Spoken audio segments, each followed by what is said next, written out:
Hello, hello. Sit down, relax, and enjoy a little volleyball talk. This is Six Rotations. Mick Haley, Daniel Gilman.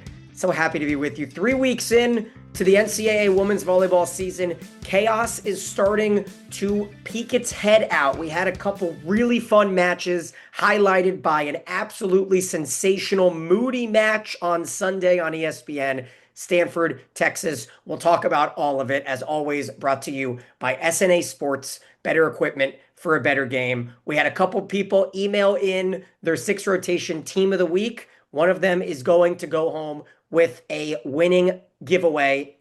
And as always, if you send us an email on Monday afternoon or Tuesday, it's not going to make the cut. We try to record every Monday right around midday. So you can email us Sunday night at sixrotations@gmail.com. Spell it all out. Send us your team of the week, two outsides, two middles, one of everything else. And we will go ahead and kind of go through all of the options. And Mick, coming into this week, here we sit, September 8th. The good teams starting to show that they're great. Some of the great teams starting to wither. There are a lot of storylines. There's a lot of drama. There's a lot for us to start off. I really do think that the story from last week still carries, and now that we have the numbers, Nebraska Kentucky becomes the second most watched regular season match ever, most on the ESPN families with 1.2 million viewers. Wow. And for those that were sending in their guesses, Ricardo won. It was Wisconsin, Minnesota. That was the most watched match ever on Fox last year. That one followed an NFL Sunday and was able to really bounce into those numbers. Then, Mick, I want to start with this. I do a decent job reviewing some of these awesome matches, but I'm going to take a step back. I'm going to let you take the microphone. 10,899 people crammed in the largest women's volleyball match in the history of the state of Texas. A massive crowd at the Moody Center for this epic match between Texas and Stanford. What did you see? Walk me through the highlights and maybe give us a bit of a fifth set recap. Well, I lost half of my hearing. I have to make a challenge to Nebraska. I mean, you got a 12,000 seat arena plus there, and that was the most exciting athletic event I've been in, except when they filled the Galen Center for the men's championships when John Spraw took on Bill Ferguson for USC, and they put 15,000 in the facility there, and the people went nuts. And I tell you what, the Texas fans are to be commended. They literally took the roof off of the Moody Center. That was quite an event and a great place. First time volleyball's ever been played there. And there was not a bad seat in the house. I would challenge Texas to take a note from Nebraska and don't wait 8 years to get into the Devaney Center, but get in there now because the people will come and they will play. And the match was phenomenal. Let me tell you, that was a Final Four match and low error, not like we've seen before. The same intensity as Nebraska, Kentucky. Really enjoyed that match a couple of weeks ago. This was the same kind of match, and I thought this is the best Stanford's played. I mean, they played flawless for a long time. They were intimidated at first with Texas's block. That block is to be reckoned with, let me tell you. But by games 3 and 4, Stanford had figured out, and Texas's hands were starting to move on the block, and they really dominated, got by on 3, dominated 4, and then dominated the first half of 5, 10-5. Stanford's ahead in the fifth set. Yep. And all at once, Torrey Stafford catches fire. They had Stafford bottled up. Stanford did a wonderful job on Stafford. They served her almost every ball, first of all, and they bottled her up. And then all at once, the new Stafford showed up, 5 kills in that fifth set, and the Stanford had 3 match points, couldn't put the Longhorns away, and all at once the tables turned. Texas wins. I just can't tell you how they did it, but it just happened. It's one of those games where you have no control watching, and I don't think you had any control playing, and I know the coaches had no control. Kevin Hambley, I've never seen so animated. He was going up and down. The fans were so loud. I think he was having trouble getting his players to hear him. And Texas, I have to say the Texas bench coaches were great. They one of the best coaching jobs I've seen by bench coaches. So really an event you didn't want to miss. And if you can watch it on TV, you get a little bit of it, but you don't feel the intensity of raising yourself up off your seat. I mean, that was amazing. On ESPN, Eric, Emily, Michaela did a tremendous job. The event sold out in 24 hours. As you mentioned, Torrey Stafford, 18 kills to lead the way, but Stanford, they blew out Texas in the fourth set. That reverse sweep energy was starting, as you mentioned, 10-5. Texas goes on a 6-0 run, and then Elia Rubin's error ends it. That was by far the match of the weekend for me. And Mick, would you believe me if I told you that that Nebraska-Kentucky match was only 8 days ago? Oh, I don't know if it was 8 days ago. It seems like it was 3 weeks ago. It has, there have been so much good volleyball. I'm excited to kind of dive into all of it.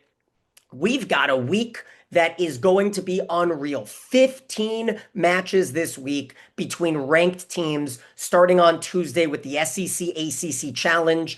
A&M, SMU on ESPN2. We've got Florida and UNC, Georgia Tech, Tennessee, and Stanford, Missouri. All great Tuesday matches. Purdue against Butler. That'll be father versus son, as the Shondells will be dueling on Tuesday in Indy. That's going to be great. But Mick, let's go ahead and look at our AVCA Terraflex coaches poll top 10 here. And without a surprise, Nebraska received all 61 first place votes. They did not have much trouble with Cal on Sunday, had an easy weekend. Texas at 4-0, staying at 2. Stanford doesn't really lose much. They actually jump up a spot despite the loss from 6-5.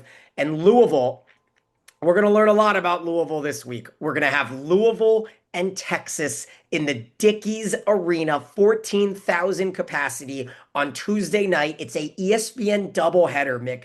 Fort Worth is the place to be on Tuesday night. We have Kentucky and Pittsburgh, and then Louisville and Texas on Tuesday night in the Dickies Arena. Then you go across the way to TCU's campus, where they will match up with Texas A&M on Tuesday night, and then on Wednesday night. Check that, Yeah, I Wednesday was night. going to say, I think the Texas match is Wednesday night also. Wednesday, yes, I've got Wednesday tickets. night. Otherwise, I'm in trouble because I'm not going up there until Wednesday. Wednesday night in Fort Worth.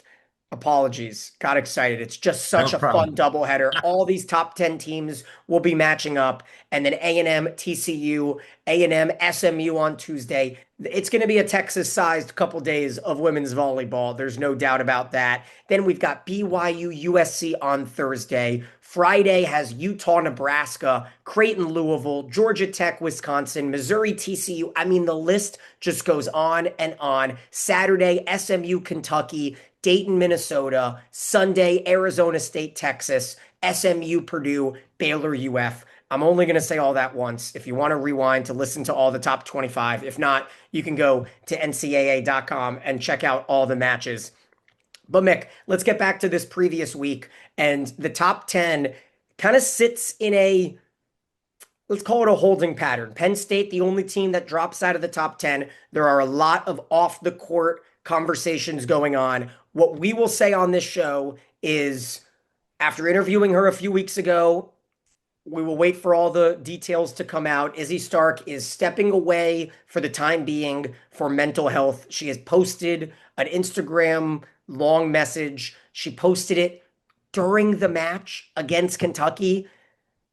The backup Addie Lyon is a tremendous story, Mick. She had a heart attack on the floor while with Missouri, transferred home to St. Louis, played a season there. Now she's at Penn State. Might the Nittany Lions have a little magic? We will see. However, it was all Kentucky on Friday as Brooklyn DeLay dominated, and it was a 3-set win for the Wildcats. What other teams do you feel in this top 10? You've got SMU clinging on. They move up from 11 to 10. Arizona State, both of them are going to have big matchups coming up this week as well. Who do you want to talk about first? Well, I want to talk about two teams. I think Louisville's untried, and the coaches keep giving them big kudos here.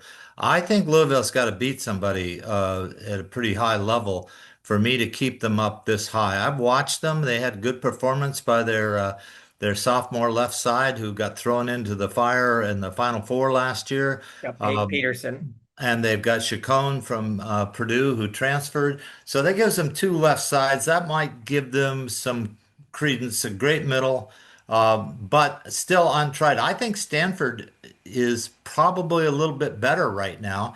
And I think Pittsburgh's better than the coaches give them credit for. Honestly, I think Pittsburgh's ahead of Wisconsin. I think they moved A&M up there appropriately. I'm not sure Arizona's that high yet. But they are, I get to see them twice this week in person. I'll see them at Texas State on Thursday and at Texas on Sunday. And so I'll get a chance to see what J.J. Van Niel has really put together. He thinks he's got a pretty good team, a little bit different team than last year, six new starters. And he's ready to duke it out in the top 10. So he's doing a heck of a job. But the two that I think need to move up are Pittsburgh and Stanford, I think are really good. Louisville could hold their own if they prove themselves this week.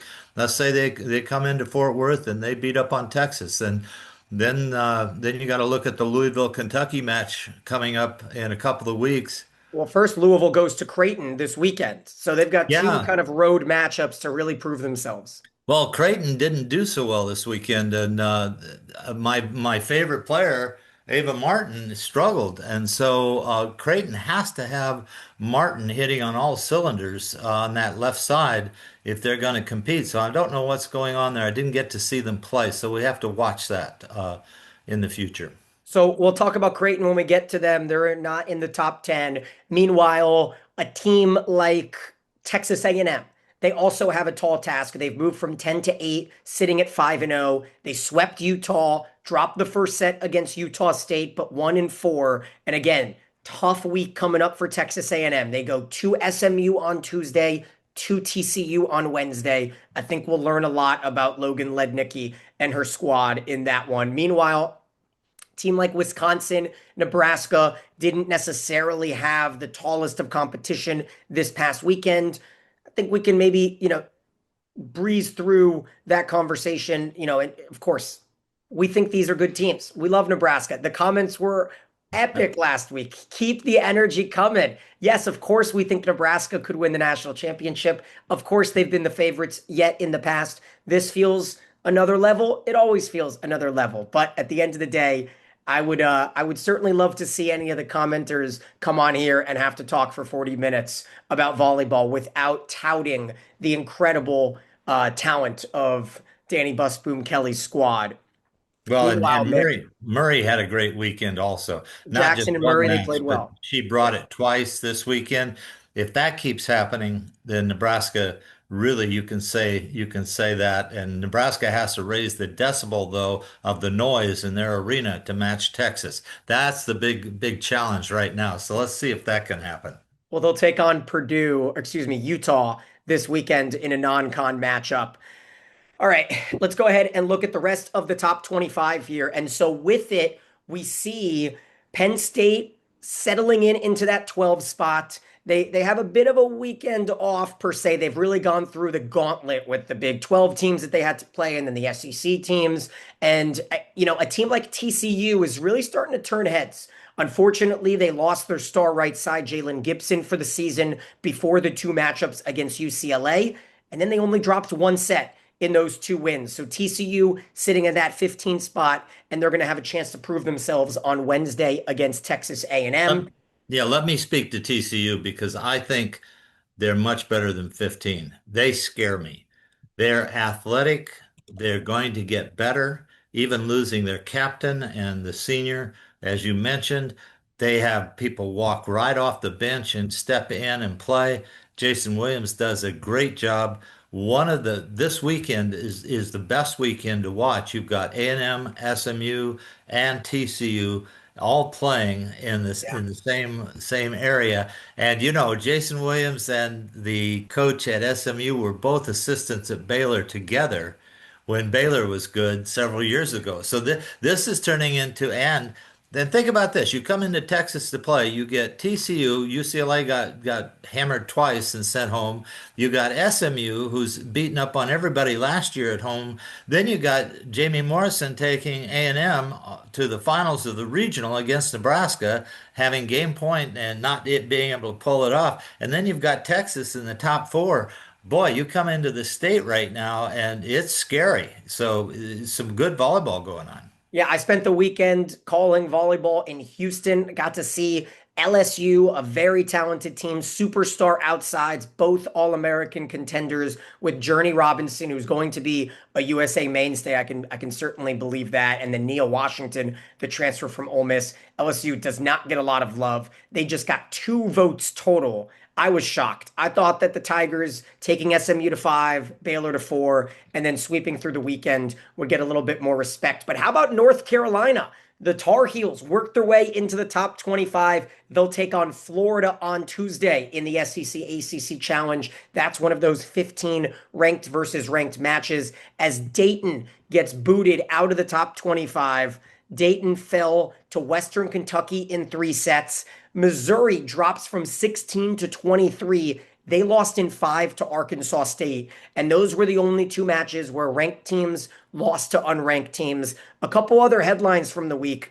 Early in the week, Texas dropped the first set at Rice. Stafford with 24 kills. That ended up being a bit of a handled 4-setter. South Carolina saved 3 match points and beat Coastal in 5 on Wednesday.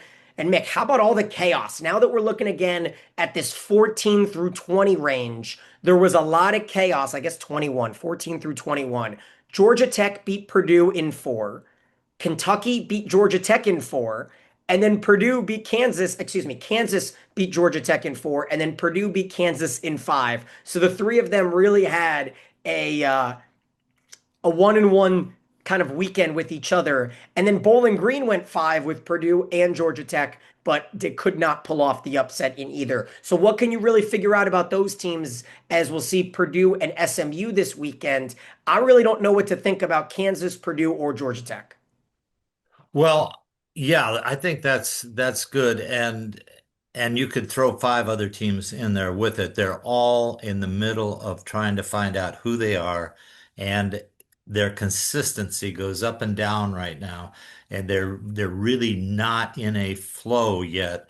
And so I think at the end of this first 4 weeks, you're going to see the results, and people are going to know where they're going to play people and they're going into their conference play then with a much more stable lineup and a much more organized focus. And the other thing you're seeing is you're seeing teams that don't have a lot of scouting reports on each other because they're playing out of their conference. They haven't played them necessarily a lot before, and the teams are so new with players. It's like I said, Arizona State has 6 new starters, I believe, is what I heard JJ Van Niel say this morning. And so I think you're going to see up and down play. I think you're going to see upsets. I don't know if I want to be in number 9 through number 25 because there's nothing guaranteed there. And don't forget Western Kentucky. That's too bad that Western Kentucky had to be the one to beat Dayton because they knocked them both of themselves out of the top 25. I actually think Western Kentucky's a top 25 team right now too. I'll talk about Western Kentucky. One of their players wound up on my 6 rotations team of the week. But I'm going to talk about a few more teams here in this 10 through 25 range. Minnesota has been dealt blow after losing McKenna Wooker.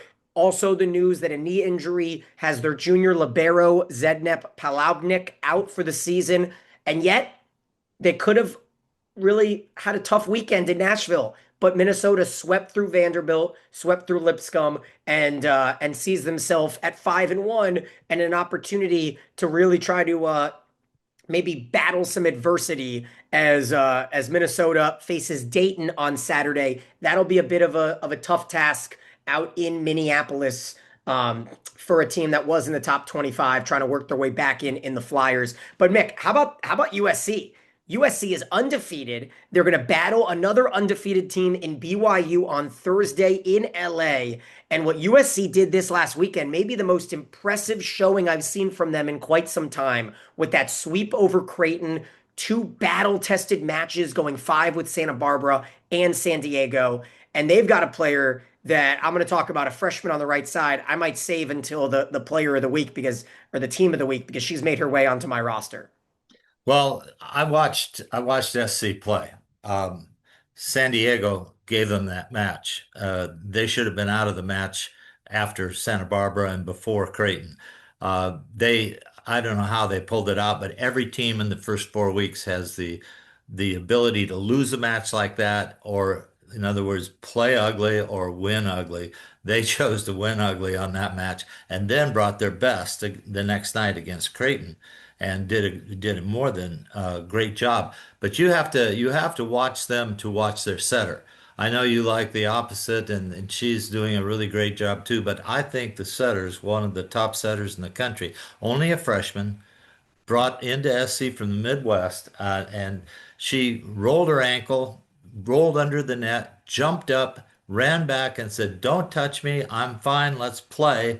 She's my setter this week. She is the All right. best Well, I've seen. so we'll talk about that at the end of the show as well. I Yep. think we had an email that had her as the setter of the week, and so that'll be fun to see. Here's a bit of clerical news for everyone going to Kansas City or that likes to schedule their timing. The Final Four and the championship matches have been set. 6:30 Eastern time on Thursday for that first Final Four matchup. It'll be 5:30 Central in KC on ESPN, and then a 2 p.m. Central time, 3 Eastern final on Sunday. So that Thursday, Sunday setup is here to stay. From a travel perspective, not my favorite, but I love giving the players that extra 2 days of rest and really ramping up into that Sunday final. It gives us a lot of time to schmooze. Mick loves his schmoozing on Final Four weekend, so make sure to get out there and we'll have some fun there. Meanwhile, a couple more stories and scores. Baylor taken to 5 against Northwestern, but they survived and they will match up with Florida this weekend.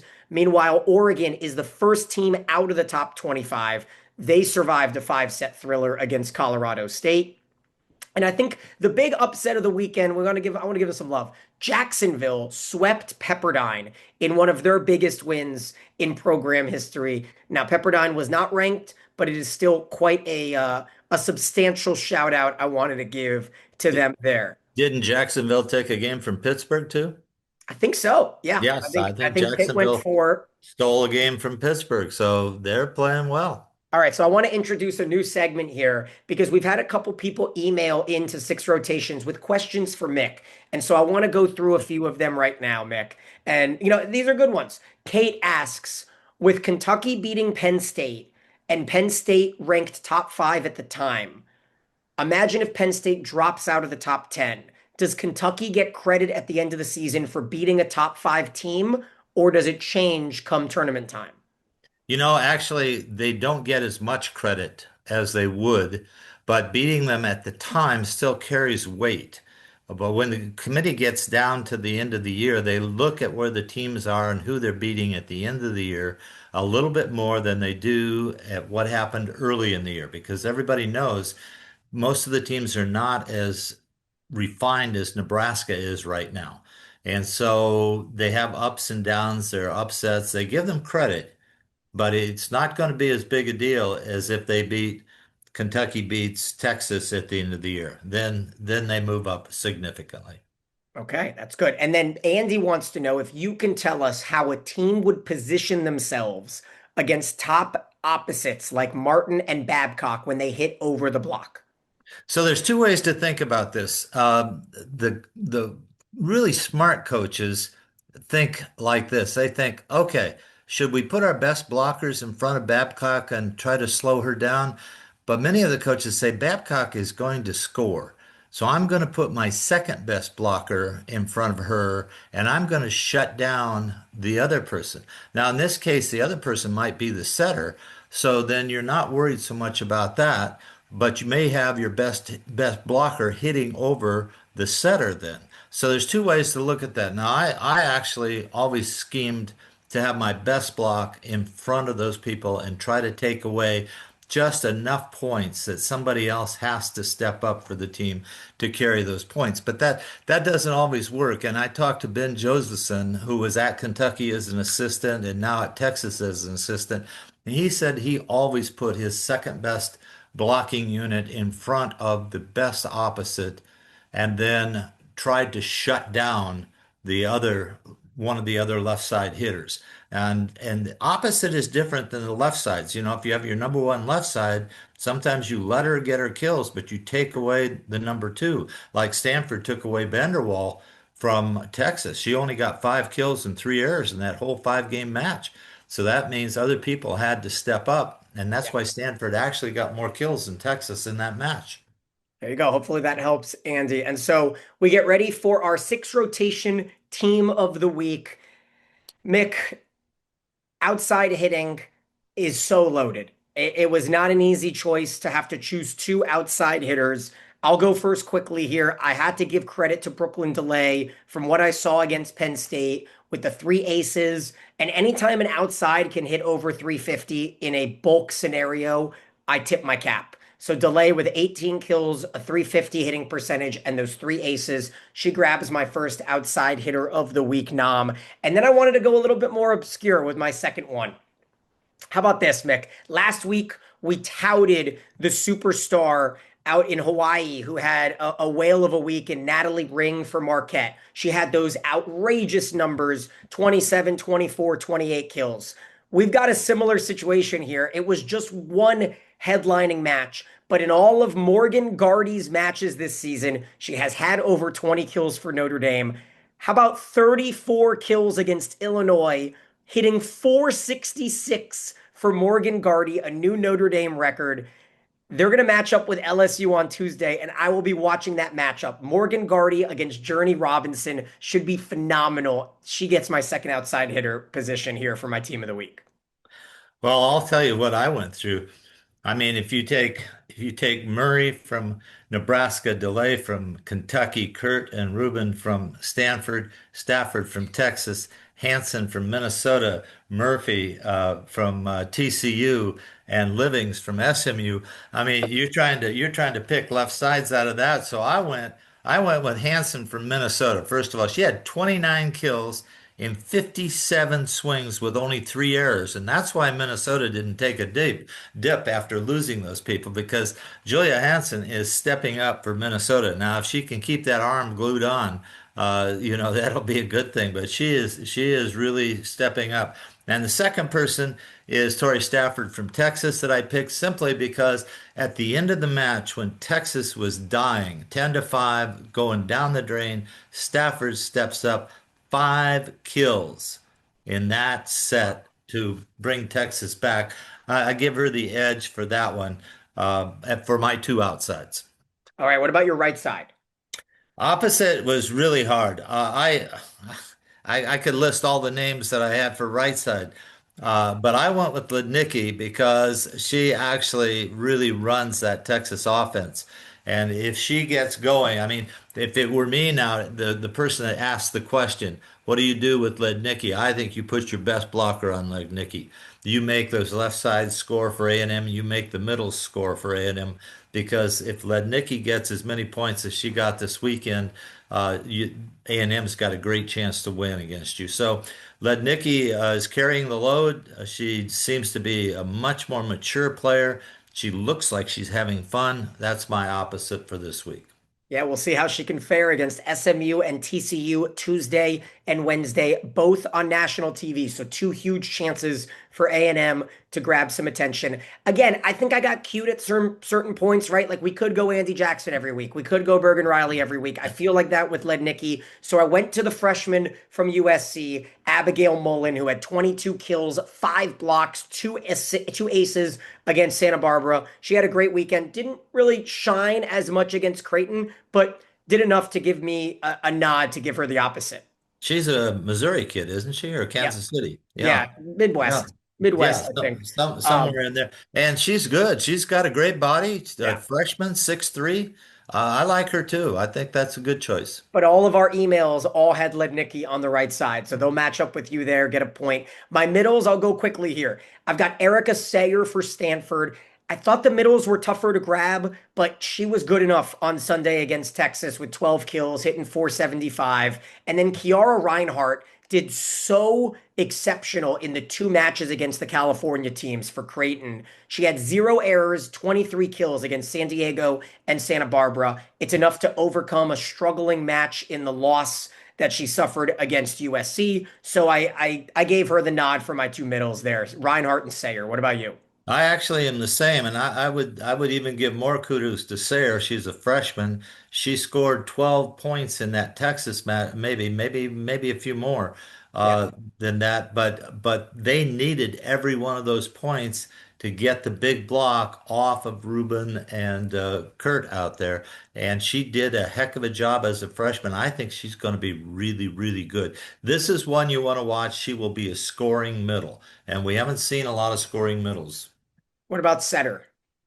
Setter, I'm going with Reese Messer from USC. I tell you what, I just want to encourage people to watch this youngster play. She is a stud. She is tough. She works well with her hitters. Her posture is great when she releases the ball. For a freshman, she's worldly. She just seems like nothing phases her. And if a ball's going to hit the floor, her nose goes directly at the ball. Whether she gets it or not, she is down there on the floor after it.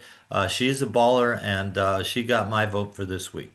Fantastic. I've got Kate Rush in her first start for Western Kentucky. She had 31 assists, 7 kills, 4 blocks in their sweep over Dayton. A tremendous outing for Kate Rush. I wanted to give a nod to my former roommate, Jessica Lucas, the Western Kentucky legend. Thought she would really enjoy that. She texted me saying, keep an eye on this Kate Rush kid before the season. And then my Libero also has ties to when I spent time at Purdue. The Boilermakers have themselves another libero, Mick. They seem to be libero U over the last 5 or 6 years, along with Louisville. Ryan McAleer, 30 digs for Purdue in the win over Kansas. She has yet to have a match with less than 10 digs, and so she's got my libero stamp for my team of the week. Well, I'm back for 2 weeks in a row with Holter from Texas Yeah. because everybody tells me, and I went and watched for myself. This is one of the most competitive kids in the country. She competes for every ball. She competes to be first in the huddle. She competes to be first out on the floor. She just competes. And you add Gray, the transfer DS from Indiana, who was their libero last year. You've Okay. got two liberos on the floor in three rotations.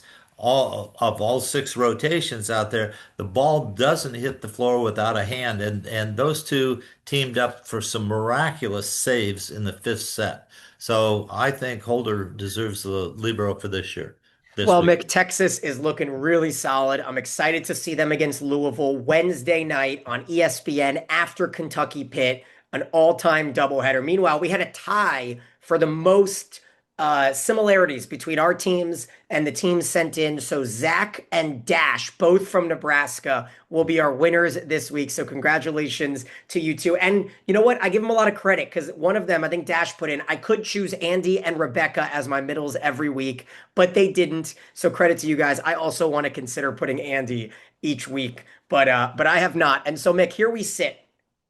Three ranked versus ranked matches on Tuesday night. A&M SMU, Stanford Missouri, Florida UNC. All should be great. Honorable mention to Notre Dame LSU will be fun as well. And then three ranked versus ranked on Wednesday with A&M TCU, Kentucky Pitt, Louisville Texas. Friday has three as well with Utah Nebraska, Louisville Creighton, and Wisconsin Georgia Tech. Four, I will say. Missouri TCU sneaks in there as well. So four ranked versus ranked on Friday, three of them on Sunday, and one on Saturday. Should be an awesome weekend. Cannot wait to lock in. Talk to you guys all in a week from now. As always, he's Mick. I'm Daniel, and this is Six Rotations.